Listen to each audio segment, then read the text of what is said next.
घाटम नाम था। उनका पेशा था, उनके पूर्वजों से ही चला आ रहा था, वो सब चोरी करते थे। दादाजी, परदादा, परदादा, पूरे गांव का ही यही पेशा था, यही काम था, सब चोरी करते थे। घाटम जी भी चोरी करते थे। एक बार श्री घाटम जी कहीं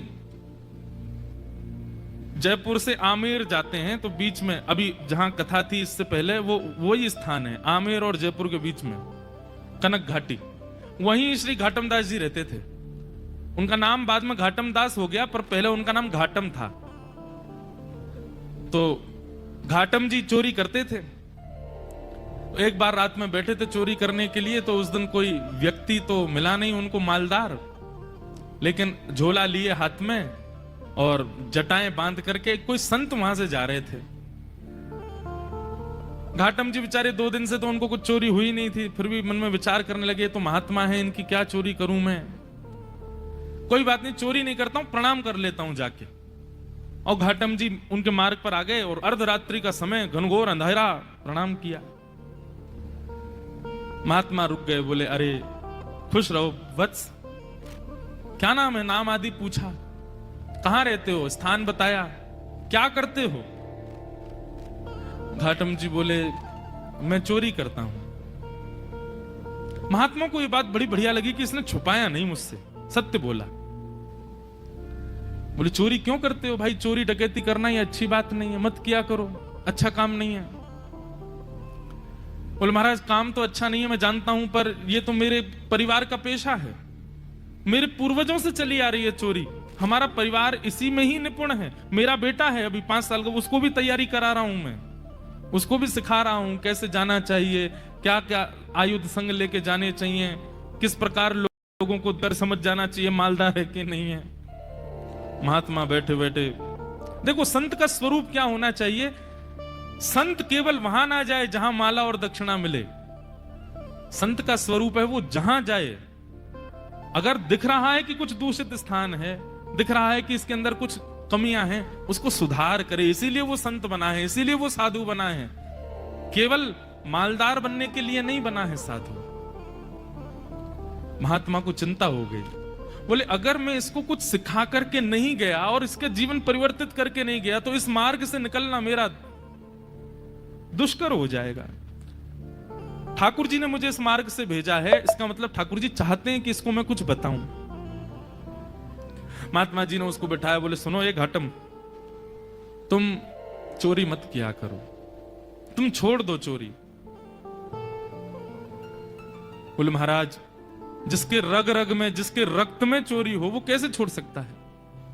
अरे हम तो ऐसे हैं, परिवार में भी हम लोग रोटी भी पानी हो तो हम चोरी करके ही पाते हैं, हम रसोई में मांगते नहीं रोटी दे दो, हम वहां भी चुपके से ही जाते हैं। इतना ज्यादा हम लोगों में चोरपन घुस चुका है कि अब ये निकल नहीं सकता। महात्मा थोड़े व्याकुल थे, तो घाटम जी बोले भगवान आप देखिए व्याकुल मत होइए, मैं भी विवश हूं कि मैं नहीं छोड़ सकता चोरी, पर हां चोरी के अलावा जो कहोगे वो करूंगा। चोरी तो मैं करूंगा, लेकिन उसके अलावा आप जो कहोगे वो मैं अपने जीवन में उतार लूंगा, उस आज्ञा को मैं सर्वोपरि मानूंगा, बस चोरी के छोड़ने को मत कहो, चोरी के साथ साथ जो कहोगे मैं करूंगा। महात्मा ने विचार किया, महात्मा बोले ठीक है 4 बातें लिखो। सबसे पहली बात, तुम सत्य बोलोगे। घाटम जी बोले ठीक है, आज के बाद चाहे कुछ हो जाए मैं सत्य ही बोलूंगा। दूसरी बात लिखो, संत जनों का खूब सम्मान करोगे, आदर करोगे। बोले जी महाराज जी। तीसरी बात लिखो, जो भी लाओगे घर में, चाहे चोरी करके लाओ, चाहे प्रेम से लाओ, कमा के लाओ, सबसे पहले ठाकुर जी को निवेदित करोगे, उसके बाद स्वीकार करोगे। बोले जी। और चौथी और अंतिम बात, कहीं मंदिर दिख जाए, मठ दिख जाए, आश्रम दिख जाए, संत दिख जाए, 100 काम छोड़ के चोरी करके भाग रहे हो, सिपाही पीछे पड़े तो भी रुकोगे, प्रणाम करोगे, फिर जाओगे। घाटम बोला जो आज्ञा। अब ये 4 बात मेरे लिए अध्यादेश हैं, आदेश नहीं है, अध्यादेश है। चाहे दुनिया इधर उधर हो जाए, मैं इन 4 बातों को कभी नहीं छोड़ूंगा। संत बोले ठीक है। अब देखो गुरु आज्ञा कितनी बड़ी होती है। ये कोई लिखी हुई कथा नहीं है, ये असली कथा है। आज भी घाटम जी का वहां घर है, आज भी उनका वंश है वहां पर। और इनका जो मतलब कुल गोत्र था हमारे राजस्थान की तरफ मीणा होते हैं, वो इन्हीं के उन्हीं परिवार में से थे। तो घाटम जी ने अपने गुरु की आज्ञा मान ली। बोले 4 बातें मुझे करनी है।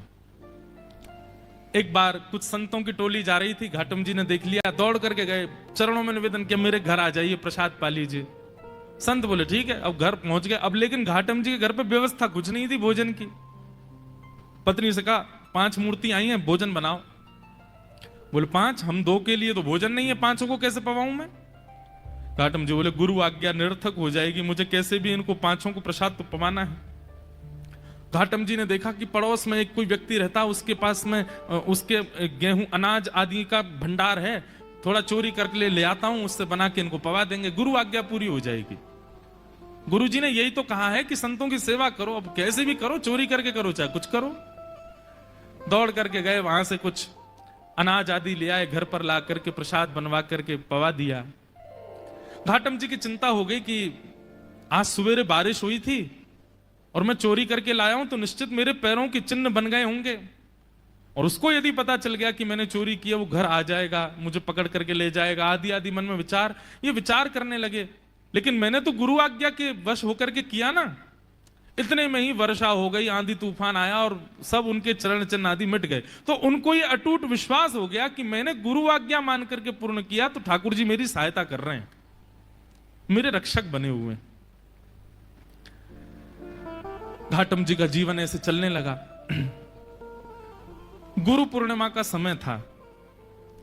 घाटम जी ने मन में विचार किया, मेरे गुरु ने मुझको सब कुछ प्रदान किया, इस बार गुरु दक्षिणा के रूप में ऐसी कोई वस्तु या इतना धन कुछ दूं गुरुदेव के यहां कि वर्षों तक भी अगर मेरे यहां से सेवा ना जाए तो गुरु जी को दिक्कत ना हो, मेरी तरफ से ऐसा रहे कि हां परिपूर्ण हो गई सेवा।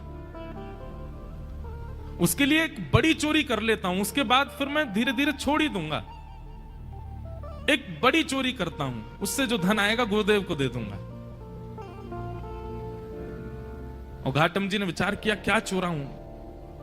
तब उन्होंने विचार किया, बोले कि यहां आमेर का जो राजा है, इसके घोड़े बड़े कीमती हैं और उनमें भी एक काला अश्व है, काला घोड़ा है, वो सबसे ज्यादा कीमती है, ऐसा पूरे भारत में नहीं है। यदि उसको मैंने चोरी कर लिया और उससे जो धन आएगा वो यदि मैंने गुरुदेव को दिया तो आजीवन मुझे जितना देना चाहिए उतना एक बार में ही दे दूंगा मैं गुरुदेव को। तो गुरुदेव के यहां गुरु पूर्णिमा की सेवा मेरी तरफ से होती रहेगी। घाटम जी चोरी करने के लिए जा रहे हैं। एक सामान्य से घोड़े पर बैठ करके घाटम जी और सीधे राजभवन में प्रवेश कर रहे हैं। मुख्य द्वार से ही प्रवेश करने लगे तो द्वारपालों ने रोका, ए कहां जा रहे हो, क्या नाम है तुम्हारा? बोले घाटम। कहां जा रहे हो? बोले चोरी करने जा रहा हूं, झूठ नहीं बोलना है, गुरुदेव ने मना किया है। तो द्वारपालों ने मन में विचार किया, ये जरूर राजा का कोई गुप्तचर है, राजा का कोई बहुत घनिष्ठ व्यक्ति है, हमने इसको रोक दिया है इसका परिचय पूछना, इसलिए बुरा मान गया, बुरा मान करके कह रहा चोरी करने जा रहा हूं। ए भाई सुनो, द्वार खोल दो, ये कोई राजा का परिचित व्यक्ति होगा, ऐसे कौन बोलता चोरी करने जा रहा हूं। द्वार खुल गए, वो भीतर प्रवेश कर गए। भीतर प्रवेश करके घुड़साल में गए, वहां सबसे महंगा घोड़ा जो काला अश्व था उसको खोल लिया, बैठ गए, लेकर के बाहर आने लगे, खुले में ही सबके सामने बाहर की ओर जाने लगे। तो द्वारपालों ने कहा ये तो राजा का घोड़ा है, ये क्यों ले जा रहे हैं? फिर भैया ये काला अश्व कहां लेके जा रहे हो? बोले चोरी करने आया था, चोरी कर ली, अब चोरी करके ले जा रहा हूं। द्वारपाल बोले ये तो कुछ ज्यादा ही बुरा मान गया है, ऐसे कौन बोलता है? अरे भैया द्वार खोल दो, इनको जाने दो, रोको नहीं। उनका सत्य और वहां द्वारपाल का उसके प्रति ये भाव रखना कि बुरा मान गए, वो ऐसा फिट हुआ कि किसी को शंका ही नहीं हुई कि चोरी कर रहे हैं। घोड़ा लेकर के चले गए और उसी समय राजा ने आज्ञा की मेरे घोड़े तैयार करो, मैं भी जाऊंगा कहीं, ऐसा उसने आज्ञा की। जाके देखा तो काले अश्व थे नहीं। अफरा तफरी मची। जब द्वारपालों के कान में बात पहुंची तो उन्होंने हल्ला किया कि अरे एक व्यक्ति आया था, आकर के इतना सत्य बोल के, वो तो बोल के गया मैं चोरी करने आया हूं, चोरी करके ले भी गया, तुमने रोका क्यों नहीं? बोले महाराज हमको लगा कि ऐसे कौन बोलता है, चोर कभी ये बोलता मैं चोरी करने आया हूं, लेकिन वो सत्य बोल रहा था, तो हमको लगा आपका कोई गुप्तचर है, आपका कोई घनिष्ठ है, इसलिए हमने रोका नहीं उसको, ले गया वो। सैनिकों को भेजा, जाओ पकड़ लो उसको, घोड़े लेके आओ। घाटम जी घोड़ा लेकर के जा रहे थे, दौड़ रहे थे खूब तेज कि राजा के कोई दूत आए, उससे पहले मैं इसका विक्रय कर दूं कहीं। लेकिन तभी उसी मार्ग पर ही एक मंदिर पड़ा राम जी का, और वहां संभवतः उसी समय आरती चल रही थी। गुरुदेव की आज्ञा याद आ गई, बोले गुरुजी ने कहा था कहीं मठ मंदिर आश्रम दिख जाए तुरंत रुक के प्रणाम करना है। तुरंत अपना घोड़ा रोका, भयभीत है मन में, लेकिन गुरु आज्ञा पर इतना विश्वास, घोड़े को रोका, खड़ा किया, वहीं एक पेड़ से बांध दिया, भीतर भाज करके गए। जल्दी जल्दी प्रणाम कर रहे थे, आरती चल रही थी, आरती प्रणाम की, संतों को प्रणाम किया, परिक्रमा लगा रहे थे, 4 परिक्रमा करी। लेकिन जब तक वो बाहर आते उससे पहले सैनिक आ गए, और सैनिकों ने आकर के देखा घोड़ा खड़ा है, लेकिन एक आश्चर्य हुआ, वो घोड़ा जो काला था वो श्वेत हो गया था, लेकिन घोड़े की आकृति, घोड़े की कद काठी, घोड़े का स्वरूप बिल्कुल वैसा ही था जैसा उस काले, बस उसका वर्ण श्वेत हो गया। तो सैनिक खड़े तो हो गए आके, लेकिन कहने ये घोड़ा तो वही है, लेकिन ये श्वेत कैसे हो गया। घाटम जी निकल करके बाहर आए, सैनिकों ने उनकी ओर देखा, ये घोड़ा किसका है? बोले घोड़ा राजा का है। बोले राजा का घोड़ा तो काला था, ये श्वेत कैसे हो गया? तुम चोरी करके लाए ना? बोले हाँ मैं चोरी करके लाया। ये श्वेत कैसे हो गया? बोले ये तो मुझे नहीं पता, क्योंकि मैंने जब बांधा था तब तो काला ही था। ये श्वेत कैसे हुआ ये तो मुझे नहीं पता। अरे तुझे नहीं पता, ऐसा कैसे बोल सकते हो? बोले मैं सत्य बोल रहा हूं, मुझे लगता है मैंने जिनको निवेदित किया उन्होंने इसको श्वेत कर दिया। सैनिक बोले क्या बोल रहे हो ये? बोले हाँ मैं जो भी चीज लाता हूं पहले ठाकुर जी को निवेदित करता हूं, तो शायद ठाकुर जी श्याम वर्ण के हैं, उन्होंने सोचा होगा श्याम वर्ण के घोड़े पे मैं बैठूं दिखूंगा ही नहीं, इसलिए उन्होंने श्वेत कर दिया।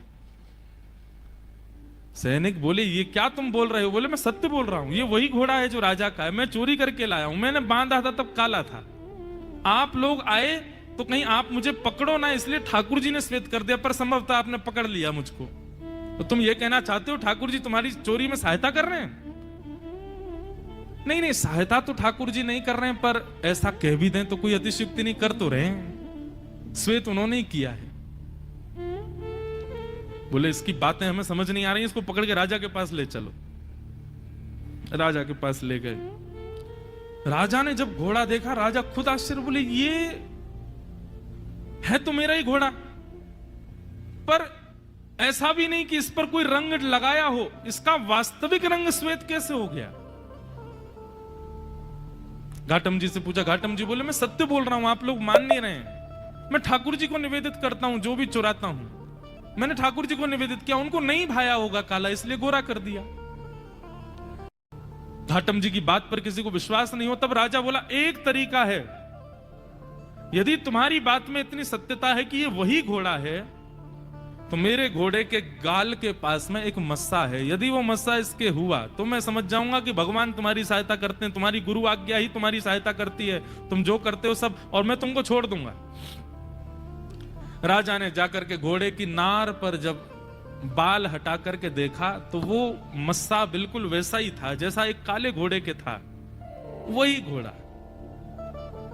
राजा से विश्वास नहीं हुआ नेत्रों पर, उसी समय चरणों में गिर गया।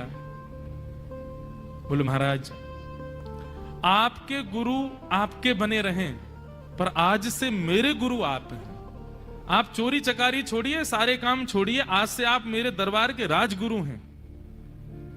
आपकी गुरु आज्ञा इतनी प्रतापशाली कि आप एक चोरी का कृत्य करते हैं, उसमें भी ठाकुर जी सहायता करते हैं आपकी, आज से आप मेरे राजगुरु। और श्री घाटम जी को राजगुरु बना दिया। लेकिन राजगुरु बनने के बाद घाटम जी को बड़ी आत्मग्लानि हुई। उन्होंने मन में विचार किया कि मैंने गुरुदेव की आज्ञा मानकर के अपने दुष्कृत्य को नहीं छोड़ा, उसका ये परिणाम हुआ कि आज मैं एक राजगुरु बन गया। यदि मैंने अपने कृत्य भी सुधार लिए होते, सदकृत्य किए होते, तो आज ठाकुर जी मुझको मिल गए होते। तो घाटम जी ने अपनी राज पदवी का त्याग कर दिया, और राज पदवी त्याग करने के बाद वो सामान्यतया एक सामान्य व्यक्ति की तरह अपना जीवन जीने लगे, गुरु आज्ञा पालन करके। और श्री घाटम दास जी, उनके पद हैं बड़े सुंदर। उनका एक पद है, उसमें कहते हैं ठाकुर जी को कि हे ठाकुर जी, पहले तो मैं यूं ही खाता, अब तो ना कर खावा छा। ठाकुर जी, पहले तो मैं ऐसे ही खा जाता था, पर अब तो मैं स्नान करके पाता हूं प्रसाद। गल में माला, माथे पे तिलक, थारे निमित्त लगावा छा। महाने तो ऐता कर दीना, थाने की ना काई। मैंने तो इतना कर लिया आपके लिए, आपने मेरे लिए क्या किया ठाकुर जी? घाटम दास जात को मीना, तारोगे की ना। इतनी सरल सहज वाणी उनकी। ठाकुर जी से कह रहे, मैंने आपके लिए इतना कुछ किया, अब तो मैं नहा के खाता हूं, अब तो तिलक लगाता हूं, माला पहनता हूं गले में। ठाकुर जी, अब तो कृपा करो मुझ पर। और श्री घाटम दास जी का एक पद है, बहुत सुंदर पद है। जे नर रसना नाम उचारे, जे नर रसना नाम उचारे। आप लोग व्याख्यान बीच में जहां मुझे जरूरी लगेगा मैं करूंगा, लेकिन समझते रहिएगा। घाटम दास जी कह रहे हैं, जो व्यक्ति अपनी रसना से भगवान नाम उच्चारण करता है, उसके साथ क्या क्या होता है, श्री घाटम दास जी वर्णन कर रहे हैं। जे नर रसना नाम उचारे, जे नर रसना नाम उचारे, जे नर रसना नाम उचारे, जे नर रसना नाम उचारे। काम क्रोध मद लोभ तजे, अर काम क्रोध मद लोभ। घाटम दास राम को परिचय, तीनों लोक उधारे। जब आप राम बोलते हैं, मस्तिष्क पर भगवत चरणार विंदों का तिलक लगाते हैं, भेष भी भगवत भेष धारण करते हैं, तो निश्चित रूप से आप राम के हैं, ये परिचय आपका हो जाता है। सबका अपना एक परिचय है, पर वैष्णव का परिचय दूर से देखने मात्र से पता चल जाता है कि ठाकुर जी का है। इसीलिए मैं कहता हूं कि भेष बहुत आवश्यक है। यमदूत दूर से देख के समझ जाएं कि हाँ ठाकुर जी को सेवक है, ठाकुर जी को चरण उपासक है। भले ही भीतर से कुछ भी हो, बाहर से भेष के रूप में ही केवल तुम ठाकुर जी के बन जाए, वैसे ही कल्याण है। घाटम दास जी कह रहे हैं, राम जी का परिचय, जिस प्रकार कहीं पुलिस वाले बैरिकेटिंग लगा दें या कहीं वीवीआईपी लोग नहीं जाने देते भीतर, तो वहां आप अपना परिचय बताते हो कि हमारा उससे परिचय है। वहां के एमएलए हमारे चाचा हैं, वहां के वो मुख्यमंत्री हमारे फूफा जी हैं, ये है वो है, ऐसे परिचय देकर के भीतर चले जाते हो। घाटम दास जी कह रहे हैं, तीनों लोग सब जगह पहरेदारी है। पाप करने वाला नरक जाएगा, पुण्य करने वाला स्वर्ग जाएगा, और भक्ति करने वाला वैकुंठ जाएगा। इनके अतिरिक्त व्यक्ति यहां कोई नहीं आ सकता। परंतु घाटम दास जी कहते हैं, जिसका राम जी से परिचय है, जो राम जी का है, ऐसा जिसका परिचय है, तीनों लोक उद्धार है। उसको तीनों लोक में कहीं भी रुकावट नहीं हो सकती, वो तीनों लोकों से उबर जाता है। जे नर रसना नाम उचारे। ऐसे घाटम दास जी फिर कालांतर में उनको आगे चल करके ठाकुर जी का प्रत्यक्ष साक्षात्कार दर्शन हुआ, और दर्शन के पश्चात वे भगवत धाम को प्रस्थान कर गए। तो एक सदगुरु की कृपा, उसकी सामान्य वाणी। अरे राह चलते हुए एक संत ने 4 बातें बता दी एक चोर को। और उस मार्ग पर चल करके वो चोर एक दिन ठाकुर जी के प्रत्यक्ष दर्शन कर लेता है। हम चोर तो नहीं है, हम डाकू तो नहीं है, हम डकैत तो नहीं है, हम इतने नीच तो नहीं है, हम तो सामान्य मानव हैं। शुद्ध रोटी खाते हैं, शुद्ध जल पीते हैं, शुद्धता से रहते हैं, सब काम ठीक करते हैं। हम में इतने अवगुण नहीं है। हम गुरु आज्ञा को यदि मान लें तो हमारी स्थिति क्या होगी। जय श्री राधे। इसलिए भैया आज्ञा गुरुणाम अविचारणीयाम, ये रहुगण जड़ भरत संवाद